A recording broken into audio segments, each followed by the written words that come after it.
저는 부산에 사는 김민정이라고 합니다. 30을 막 넘기고 요즘 제 삶이 크게 바뀌고 있어요. 오래 붙잡고 버텨온 회계사 시험에 합격했고 첫 직장에도 출근을 시작했습니다. 곁에는 함께 미래를 그리는 사람이 있고요. 겉으로 보면 안정된 길을 걷는 것처럼 보이겠지만 여기까지 오는 동안 제가 삼킨 일들은 조금 다릅니다. 어릴 때 부모님과 이별했고 저는 시장 한쪽 채소 가게를 지키던 친할머니 손에서 컸거든요.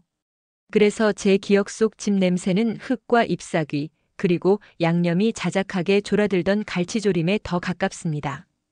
그때는 그게 특별한지도 몰랐어요. 학교 끝나면 가게로 가서 숙제하고 장사 마치면 같이 장바구니 들고 집에 와 밥을 차리던 평범한 저녁. 지금 돌이켜보면 그 평범함을 만들기 위해 할머니가 치른 대가가 참 컸다는 걸 알겠습니다. 새벽마다 손이 굳어가고 비 오는 날이면 젖은 상자를 갈아 끼우던 모습이 아직도 또렷해요. 오늘 제가 들려드릴 이야기는 그 시절로부터 시작해 지금의 이 자리까지 이어지는 한 줄기입니다. 직업을 얻고 결혼을 준비한다는 표면적인 소식이 아니라 제가 왜 이 선택들 앞에서 주저하지 않게 되었는지, 그리고 어떻게 마음을 다잡게 되었는지에 대한 이야기예요. 들으시다 보면 조금은 놀라운 순간이 찾아옵니다. 상견례 자리에서 벌어진 일, 그리고 그날 터져나온 눈물의 이유를 말씀드릴 거예요. 누군가에게는 드라마 같은 우연처럼 들릴 수도 있지만 제게는 오랫동안 이리 돌고 저리 돌아 겨우 얻어낸 대답에 가까웠습니다. 저는 화려한 말로 제 삶을 포장할 생각은 없어요. 다만 같은 자리에 오래 서 있어 본 사람만 알 수 있는 애절함이 있다는 걸, 그리고 그 애절함이 누군가의 손길과 밥 한 끼로 버티어진다는 걸 나누고 싶습니다. 갈치조림 한 접시를 앞에 두고 마음이 놓였던 저녁들이 있었고 그 저녁들이 쌓여 오늘의 제가 됐다는 사실도요. 이런 이야기가 어딘가에 계신 누군가에게 조금만 더 버텨보자라는 마음을 건넬 수 있다면 좋겠습니다. 길지 않게, 그러나 빠르게 지나치지 않고 차근차근 말씀드릴게요. 시작은 어릴 적 그 시장 골목에서부터입니다. 그리고 마지막에는 이제는 내가 지켜야 할 사람이 있다고 확실히 말하게 되었는지도 함께 전하겠습니다. 이제 제 이야기를 천천히 풀어보겠습니다. 저는 아주 어릴 적 부모님과 헤어져야 했습니다. 이유를 알기엔 너무 어렸고 그 빈자리가 제 안에 어떤 구멍을 남겼는지도 잘 몰랐습니다. 다만 또래 아이들이 너희 엄마는 어디 계셔? 아빠는 왜 안 와? 하고 물을 때마다 숨이 턱 막히고 대답 대신 고개만 떨굴 수밖에 없었습니다. 그때마다 세상과 저 사이에 보이지 않는 벽이 하나 더 세워지는 기분이었어요. 그 공백을 메워주신 분이 바로 친할머니였습니다. 작은 체구에 거칠고 굳은 살 박힌 손, 그러나 제 앞에서는 세상에서 가장 따뜻한 손이었죠. 할머니는 부산의 오래된 시장에서 채소 가게를 하셨습니다. 새벽마다 카트를 끌고 나가 무거운 상자를 정리하고 해가 뜨기도 전에 커다란 목소리로 손님을 부르는 분이었습니다. 저는 학교가 끝나면 늘 그 가게 구석으로 갔습니다. 다른 친구들이 피아노 학원이나 미술 학원에 가는 시간, 저는 채소 상자 사이에서 숙제를 하고 가끔은 계산을 도와드렸습니다. 솔직히 부끄러운 순간도 많았습니다. 친구들이 새 학원 가방이나 간식 얘기를 할 때 저는 시장 냄새가 밴 옷차림에 채소 박스 얘기밖에 없었으니까요. 그래도 신기하게도 할머니 옆에만 있으면 마음이 놓였습니다. 시장 소란 속에서도 그분의 목소리와 존재감이 제겐 든든한 울타리였거든요. 집에 돌아오면 낡은 전등 불빛 아래 작은 식탁이 기다리고 있었습니다. 반찬은 늘 소박했지만 빠지지 않는 게 하나 있었어요. 갈치조림. 달큰하면서도 짭조름한 양념이 배어든 갈치 한 토막이 제 밥 위에 얹어지면 그건 단순한 반찬이 아니라 너 혼자가 아니다라는 할머니의 메시지였습니다. 할머니는 말씀 대신 젓가락으로 살코기를 발라 제 밥그릇에 올려주셨고 저는 고개를 숙이며 눈물이 섞인 밥을 삼켰습니다. 그때는 그냥 든든하다, 맛있다 싶었는데 지금 생각하면 그 한 숟가락이 제 삶을 지탱해준 약속이었습니다. 시장 사람들도 할머니를 존경했습니다. 연세가 많으셔도 새벽부터 밤까지 자리를 지키고 남는 게 없어도 웃음을 잃지 않으셨거든요. 그런 모습을 곁에서 보며 자란 덕분에 저는 세상이 아무리 차갑게 느껴져도 끝내 무너지지 않았습니다. 부모는 없었지만 제게는 누구보다 강한 울타리가 있었습니다. 그리고 그 중심에는 늘 할머니가 계셨습니다. 중학교에 들어서면서부터 저는 더 많이 주눅이 들었어요. 부모님이 없다는 이유만으로 괜한 말들이 따라붙었거든요. 쟤는 집안이 없대. 엄마 아빠도 없는데 잘할 게 뭐 있겠냐? 속삭이는 소리가 제 귀에 다 들어왔습니다.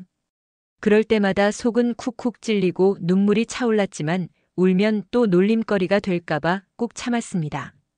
그때부터 저는 다른 선택이 없다고 생각했어요. 말로는 아무것도 못 바꾼다는 걸 알았으니까요. 그래서 책상 앞에 앉아 성적으로 보여주기로 마음을 먹었습니다. 장학금을 받지 않으면 대학은 꿈도 못 꾸는 상황이었고 그 생각이 제 어깨를 늘 무겁게 짓눌렀습니다. 하지만 동시에 그게 제게는 유일한 희망이기도 했습니다. 친구들이 학원에 모여 웃고 떠들 때 저는 집 구석 작은 책상 앞에 앉아 문제집을 붙들고 있었습니다. 고개를 들어 시계를 보면 새벽 2시, 3시. 눈꺼풀이 천근만근처럼 무거워도 펜을 내려놓지 않았습니다. 지금 멈추면 내 미래도 멈추는 거야. 그 생각 하나로 버틴 날들이 셀 수 없이 많았습니다. 할머니는 공부 내용을 잘 몰라 도와주실 순 없었지만 늘 제 옆에 계셨습니다.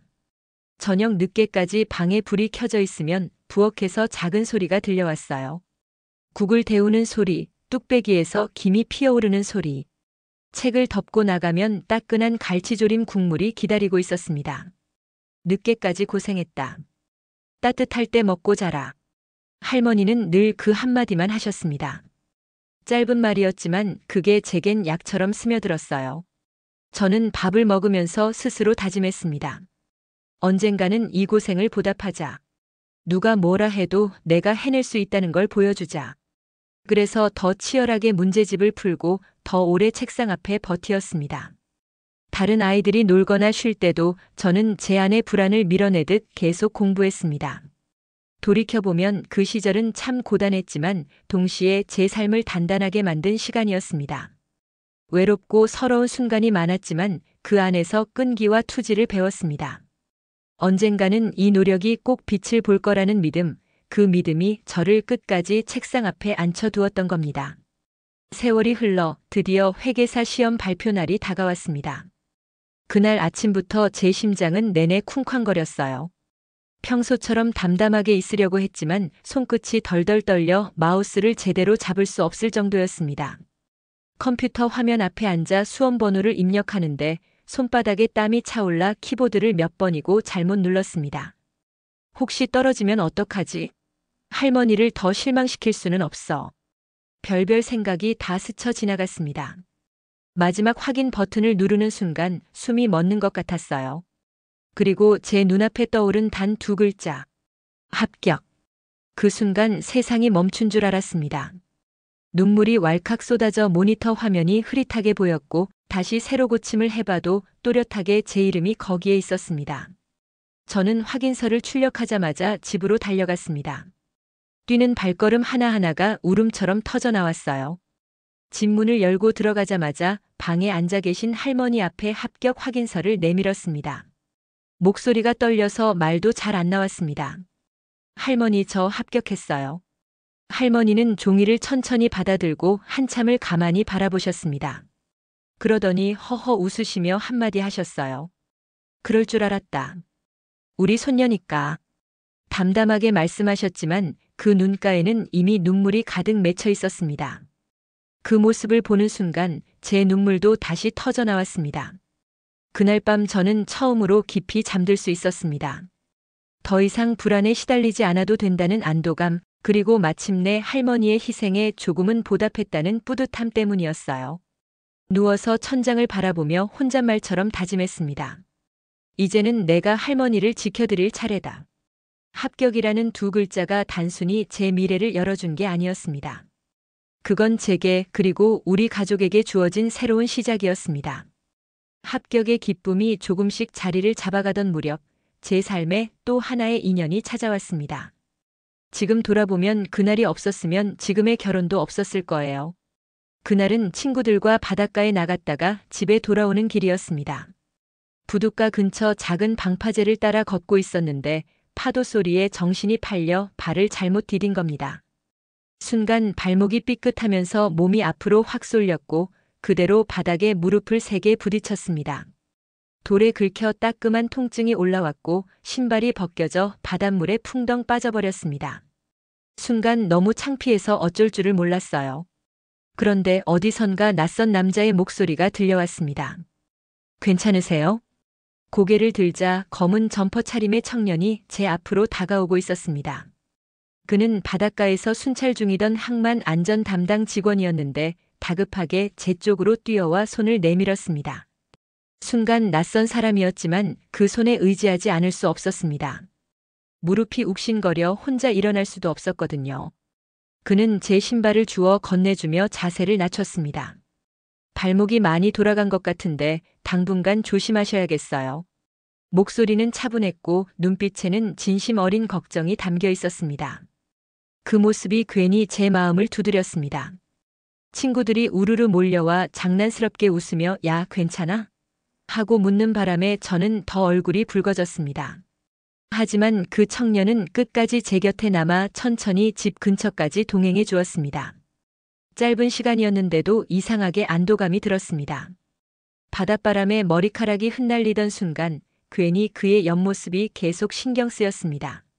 사실 그때는 그냥 스쳐 지나가는 인연이라고만 생각했습니다. 그저 부끄러운 상황에서 도움을 준 친절한 사람, 그 정도로만 여겼죠. 하지만 그날 저녁 집에 돌아와 무릎에 약을 바르면서도 자꾸만 그 사람이 떠올랐습니다. 손을 내밀던 모습, 차분한 목소리, 그리고 이상할 만큼 따뜻했던 눈빛까지. 마음 한구석이 자꾸만 묘하게 간질거렸습니다. 합격의 기쁨이 조금씩 자리를 잡아가던 무렵 제 삶에 또 하나의 인연이 찾아왔습니다. 지금 돌아보면 그날이 없었으면 지금의 결혼도 없었을 거예요. 그날은 친구들과 집 근처 바닷가에 나갔다가 집에 돌아오는 길이었습니다. 부둣가 근처 작은 방파제를 따라 걷고 있었는데 파도 소리에 정신이 팔려 발을 잘못 디딘 겁니다. 순간 발목이 삐끗하면서 몸이 앞으로 확 쏠렸고 그대로 바닥에 무릎을 세게 부딪혔습니다. 돌에 긁혀 따끔한 통증이 올라왔고 신발이 벗겨져 바닷물에 풍덩 빠져버렸습니다. 순간 너무 창피해서 어쩔 줄을 몰랐어요. 그런데 어디선가 낯선 남자의 목소리가 들려왔습니다. 괜찮으세요? 고개를 들자 검은 점퍼 차림의 청년이 제 앞으로 다가오고 있었습니다. 그는 바닷가에서 순찰 중이던 항만 안전 담당 직원이었는데 다급하게 제 쪽으로 뛰어와 손을 내밀었습니다. 순간 낯선 사람이었지만 그 손에 의지하지 않을 수 없었습니다. 무릎이 욱신거려 혼자 일어날 수도 없었거든요. 그는 제 신발을 주워 건네주며 자세를 낮췄습니다. 발목이 많이 돌아간 것 같은데 당분간 조심하셔야겠어요. 목소리는 차분했고 눈빛에는 진심 어린 걱정이 담겨 있었습니다. 그 모습이 괜히 제 마음을 두드렸습니다. 친구들이 우르르 몰려와 장난스럽게 웃으며 야, 괜찮아? 하고 묻는 바람에 저는 더 얼굴이 붉어졌습니다. 하지만 그 청년은 끝까지 제 곁에 남아 천천히 그리고 멀리까지 동행해 주었습니다. 짧은 시간이었는데도 이상하게 안도감이 들었습니다. 바닷바람에 머리카락이 흩날리던 순간 괜히 그의 옆모습이 계속 신경 쓰였습니다. 사실 그때는 그냥 스쳐 지나가는 인연이라고만 생각했습니다. 그저 부끄러운 상황에서 도움을 준 친절한 사람, 그 정도로만 여겼죠. 하지만 그날 저녁 집에 돌아와 무릎에 약을 바르면서도 자꾸만 그 사람이 떠올랐습니다. 손을 내밀던 모습, 차분한 목소리, 그리고 이상할 만큼 따뜻했던 눈빛까지. 마음 한구석이 자꾸만 묘하게 간질거렸습니다. 부둣가에서 처음 그를 만난 건 단순한 사고였다고 생각했어요. 그런데 이상하게도 그날 이후로 자꾸만 그 얼굴이 떠올랐습니다. 손을 내밀던 순간 말없이 신발을 주워주던 모습, 그리고 무릎을 살펴보며 걱정하던 눈빛까지. 단순히 친절했다고 치부하기엔 제 마음이 자꾸만 거기에 머물렀습니다. 며칠이 지나고 정말 우연처럼 다시 그를 마주쳤습니다. 도서관에서 밤늦게까지 공부하다 집으로 돌아오는데 집 앞 골목에서 인기척이 느껴졌습니다. 순간 가슴이 철렁했죠. 그런데 뒤돌아보니 바로 그 청년이었습니다. 그는 순찰 중이라며 환하게 웃어 보였습니다. 저는 괜히 얼굴이 붉어져 고개를 끄덕이며 안녕하세요 하고 짧게 인사만 했습니다. 그런데 그날 이후 우리는 점점 마주치는 횟수가 늘어갔습니다. 시장에 다녀오는 길, 집 앞 편의점, 심지어 버스 정류장에서도 마치 일부러 약속이라도 한 것처럼 서로의 시선이 겹쳐질 때마다 마음이 덜컥 내려앉았습니다. 처음엔 우연이라 생각했지만 시간이 지날수록 이건 인연일지도 모른다는 생각이 들었습니다. 어느 날 그는 조심스럽게 말을 건넸습니다. 혹시 연락처 알려주실 수 있을까요? 자주 뵙다 보니 괜히 그냥 스쳐 지나가는 게 아쉽네요. 그 순간 제 심장이 요란하게 뛰었습니다. 망설이다가 휴대폰을 건네줬고 그가 제 번호를 저장하는 걸 보며 괜히 웃음이 새어나왔습니다. 그 뒤로 우리는 가끔 메시지를 주고받았습니다. 처음엔 안부 인사 정도였는데 점점 하루의 소소한 이야기들이 오갔습니다. 그는 야간 순찰 중 겪는 작은 에피소드들을 들려줬고 저는 공부와 일에 치이며 느끼는 고민들을 나눴습니다. 그렇게 우리는 조금씩 서로의 일상 속으로 스며들었습니다. 처음 만남은 우연이었지만 그 뒤의 만남은 분명 선택이었습니다. 서로를 궁금해하고 서로에게 기대고 싶은 마음이 커졌습니다. 저는 그제야 깨달았습니다. 어쩌면 제 인생에 처음으로 찾아온 내 편이 되어줄 사람이 바로 이 사람일지도 모른다는 걸요. 그와의 만남이 잦아지고 마음이 깊어지면서 자연스럽게 결혼 이야기도 오갔습니다. 저 역시 그가 아니면 안 되겠다는 확신이 생겼고 그의 표정에서도 같은 마음이 읽혔습니다. 하지만 행복한 상상은 오래가지 못했습니다. 현실의 벽은 생각보다 높고 단단했어요. 처음 시어머니를 뵌 날 공기는 처음부터 싸늘했습니다. 제 이름을 묻는 순간부터 눈빛은 차갑게 가라앉아 있었고 대화가 이어질수록 마음이 움츠러들었습니다. 그리고 마침내 시어머니가 단호하게 말했습니다. 민정 씨가 시험에 합격한 건 대단하다고 생각해요. 하지만 부모도 없이 컸다면서요? 그런 집안에서 자란 사람을 며느리로 들이는 건 저는 받아들일 수 없습니다. 그 말이 제 가슴을 쿡 찔렀습니다. 순간 숨이 멎는 것 같았고 아무 말도 할 수 없었습니다. 얼굴이 화끈거리고 발끝이 땅속으로 꺼져 들어가는 기분이었어요. 저는 그저 고개를 숙이고 있었습니다. 그가 곧바로 나섰습니다. 엄마, 그렇게 말씀하시면 안 돼요. 민정이는 정말 대단한 사람이에요. 혼자 여기까지 온 게 얼마나 힘든 일인데요. 하지만 시어머니는 고개를 저으며 더 강하게 말을 이어갔습니다. 안 된다. 나는 평생 내가 안정된 가정을 꾸리길 바랐어. 그런데 애미 애비 없이 자라온 사람하고는 절대 안 된다. 그런 집안은 내가 인정 못해. 그 말은 제 심장을 후벼 파는 칼 같았습니다. 거지 집안이다라는 속삭임을 들었던 학창시절이 떠올랐고 오래 꾹꾹 눌러왔던 상처가 다시 터져 나오는 것 같았습니다. 목소리가 나오지 않아 그저 눈물만 고이고 말았습니다. 집으로 돌아오는 길 발걸음이 한없이 무거웠습니다. 합격의 기쁨도 그와 함께 그리던 미래의 그림도 모두 무너지는 듯 했습니다. 저는 속으로만 중얼거렸습니다. 세상이란 참 야속하구나. 시어머니의 강한 반대 속에도 미리 정한 상견례 날짜가 다가오자 제 마음은 무겁기만 했습니다. 솔직히 가고 싶지 않았어요. 이미 시어머니께 마음의 상처를 크게 받았으니까요. 하지만 할머니가 제 손을 꼭 잡으며 말씀하셨습니다. 괜찮다. 내가 말 못해도 내가 옆에 있어 줄 거다. 그 단호한 한마디가 저를 억지로라도 그 자리에 서게 만들었습니다. 식당 문을 열고 들어서는 순간 공기가 확 달라졌습니다. 둥근 원탁에 앉아 계신 시어머니의 표정은 차갑게 굳어 있었고 눈빛은 여전히 저를 탐탁지 않게 바라봤습니다. 반면 그이는 제 손을 살짝 잡아주며 힘을 실어줬습니다. 작은 손길 하나였지만 그게 아니었다면 저는 주저앉아 버렸을지도 몰라요. 자리가 시작되자 시어머니는 곧장 불편한 기색을 숨기지 않았습니다. 대화가 오갈수록 뾰족한 말들이 섞였고 분위기는 점점 얼어붙었습니다. 가정이 불안정하다는 말이 돌직구처럼 날아왔을 때 제 속이 무너져 내렸습니다. 순간 귀가 먹먹해지고 아무 소리도 들리지 않았습니다. 그 말은 제 지난 세월을 모조리 부정하는 것 같았으니까요. 저는 도저히 고개를 들 수 없었습니다. 그때 할머니가 입을 여셨습니다. 평소 과묵하셨던 분이었는데 그날만큼은 목소리가 단호했습니다. 사돈 양반, 이 결혼이 내키지 않는다 들었습니다. 이 할미는 시장에서 평생을 살았더랬죠. 돈이 많고 집안이 번듯해야 좋은 혼인이라는 생각은 반대입니다. 결혼은 재산으로 하는 게 아니라 서로 지켜주려는 마음으로 하는 거죠. 그 말의 순간 방 안이 조용해졌습니다.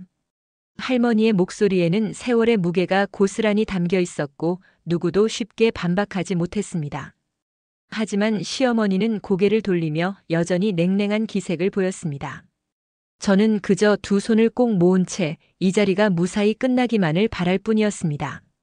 상견례 자리가 여전히 어색하게 흘러가던 중이었어요. 저는 그저 고개만 숙이고 있었고 할머니는 제 옆에서 묵묵히 자리를 지켜주고 계셨습니다. 그런데 그때였어요. 시아버지께서 할머니를 물끄러미 바라보시더니 갑자기 질문을 하시는 겁니다. 어르신, 낯이 많이 익은데요. 혹시 재래시장에서 장사하신 적 있으십니까? 그 말에 저는 순간 고개를 번쩍 들었어요. 할머니는 잠시 망설이시더니 조용히 대답하셨습니다. 예, 평생을 시장에서 살다시피 했지요. 지금도 채소 가게를 하고 있지요. 그러자 시아버지의 표정이 흔들렸습니다. 눈빛이 금세 젖어들더니 떨리는 목소리로 다시 물으셨어요. 그럼 혹시 골목 어귀에 있던 마지막 작은 가게, 거기 아니십니까? 할머니가 고개를 끄덕이자 시아버지는 더 이상 말을 잇지 못하고 한동안 숨만 몰아쉬셨습니다. 저는 무슨 일인지 알 수 없어 숨이 막혔어요.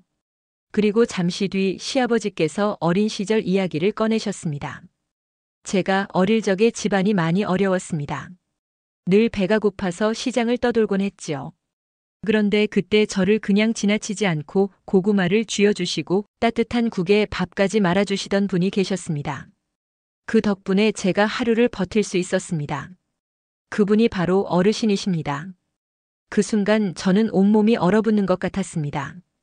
제 할머니가 제게만 든든한 울타리인 줄 알았는데 알고 보니 오래전 시아버지의 삶까지 지켜주신 분이었다니. 할머니는 가만히 시아버지를 바라보시다가 미소를 지으셨습니다. 그래, 맞아. 늘 시장 입구에 서서 배고프다던 꼬마가 있었지요. 밥 한 그릇을 그렇게 맛있게 먹던 얼굴이 아직도 기억납니다. 사돈 어른이 바로 그 아이란 말인가요? 시아버지의 눈에서 눈물이 흘러내렸습니다. 어린 시절 어르신의 은혜 덕분에 제가 살아남을 수 있었습니다. 가정을 꾸리고 아들을 키운 것도 다 그때 덕분입니다. 그런데 오늘 이 자리에서 은인을 다시 뵙게 될 줄은. 그 말을 들은 순간 제 눈가도 뜨겁게 젖어들었습니다. 단순한 우연이라고 하기엔 너무도 기묘한 인연. 제게 가장 소중한 사람이 되어준 할머니가 사실은 오래전부터 이 가족과 연결되어 있었다는 사실에 저는 도저히 울음을 참을 수가 없었습니다. 시아버지의 고백이 끝나자 방 안은 숨조차 삼키기 힘들 만큼 조용해졌습니다. 저도 손에 힘이 빠져 젓가락을 놓을 뻔했어요. 그 순간 시어머니가 두 손으로 얼굴을 가리고 한참을 말이 없으셨습니다. 저는 혹시 또 거절의 말이 나오지 않을까 긴장으로 온몸이 굳어 있었습니다. 그런데 잠시 뒤 시어머니의 목소리가 떨리며 흘러나왔습니다. 제가 세상을 너무 좁게만 봤네요. 민정 씨, 미안합니다. 그 말이 제 귀에 들어오자마자 눈물이 차올랐습니다.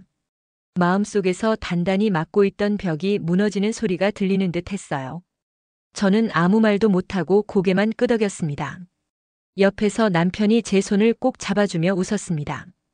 긴 싸움이 끝났다는 안도감이 그의 얼굴에 그대로 묻어났습니다. 시아버지는 여전히 눈가가 젖은 채 할머니를 향해 고개를 숙이셨습니다. 이 아이는 제 생명의 은인 손에 자란 손녀입니다. 제가 어떻게 이 결혼을 반대하겠습니까? 그 말에 시어머니도 눈시울이 붉어지며 제 손을 덥석 잡으셨습니다. 앞으로는 며느리가 아니라 딸처럼 생각할게요. 부족한 게 있으면 서슴없이 말해줘요. 그 순간 저는 그동안 쌓였던 두려움과 불안이 눈 녹듯 사라지는 걸 느꼈습니다. 상견례 자리를 지배하던 싸늘한 공기는 더 이상 없었고 대신 따뜻한 눈빛들이 오갔습니다.